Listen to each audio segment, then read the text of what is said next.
Welcome to the Art of Hitting channel.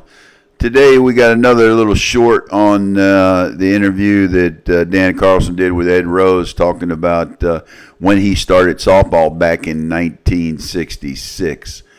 Yeah, he reviews some of the ups and downs of his high school career and what made him the man he is today. Ball part of my life. So let's I never listen played to organized the ball story. until I was 15 years old.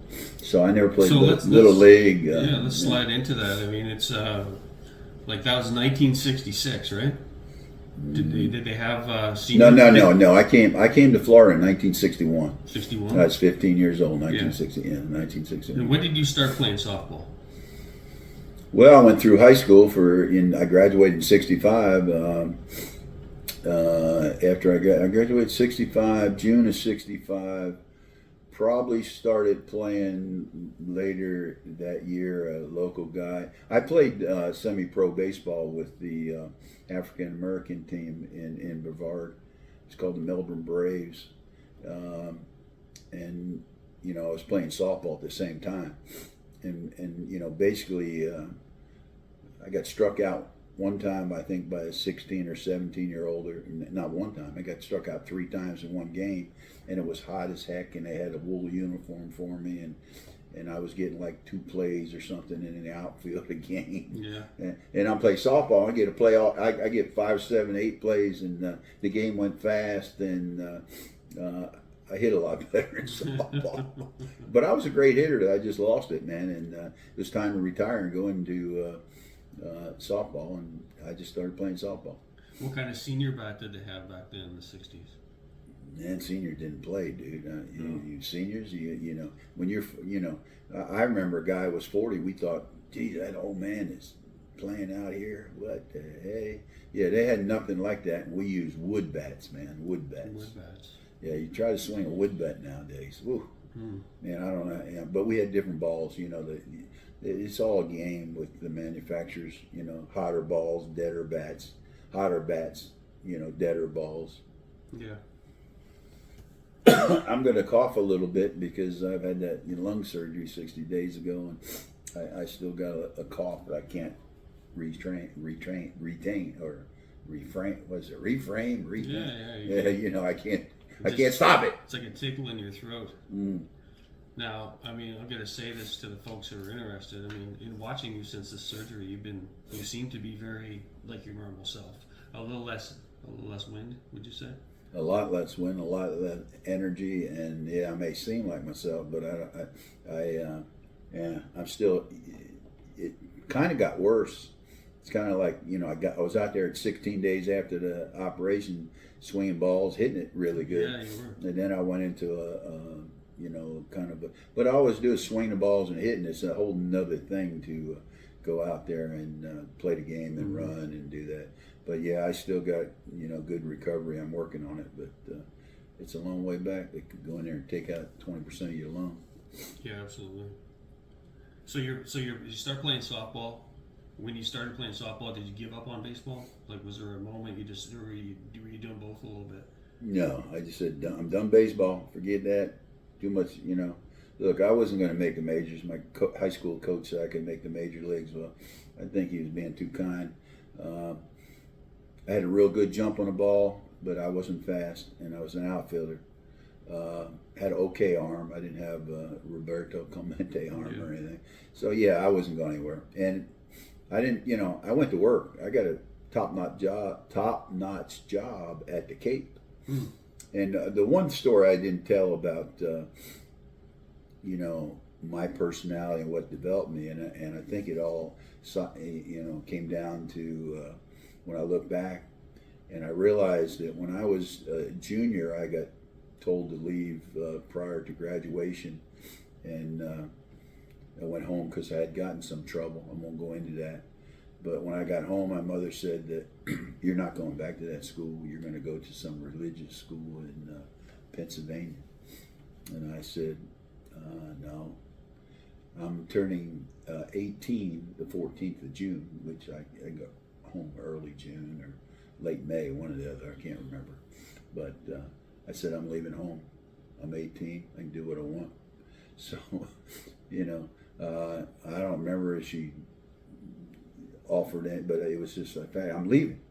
So my stepfather, which was probably doing a jig, on the 14th to that day, took me to Jersey Turnpike. I had $10 in my pocket. And I was in my military dress blues, and I hitchhiked to Florida with no plan, other than the fact my wife and I, or my girlfriend and I, Cheryl, had broken up, and excuse me, that was my whole plan, and I had $10.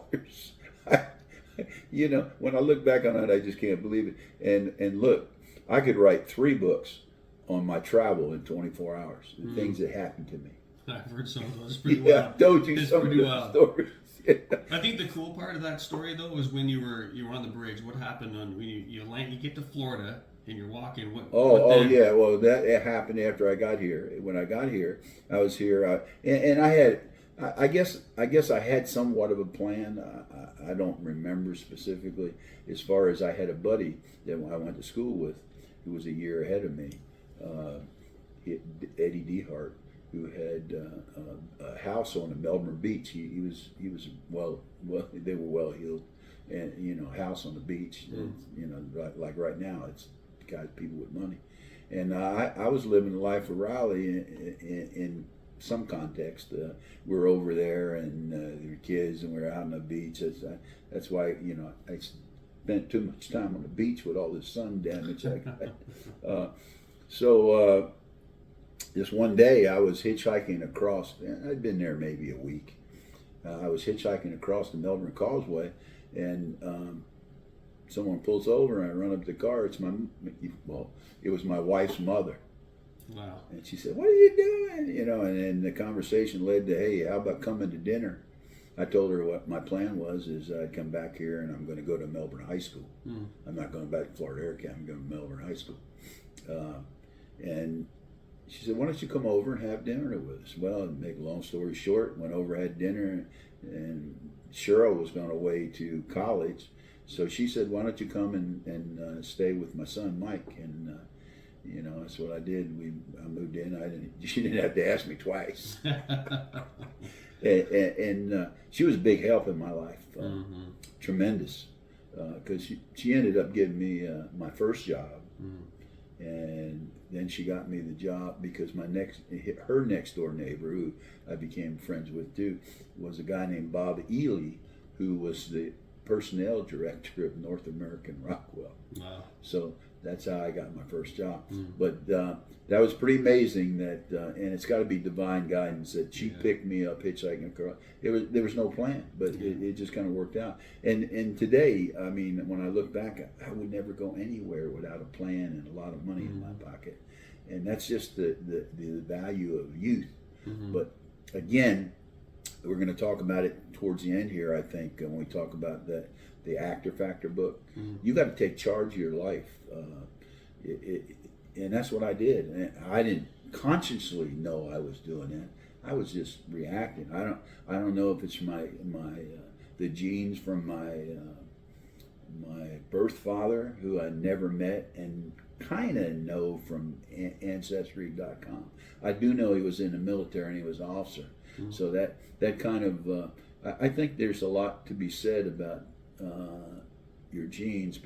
For whatever reason, I was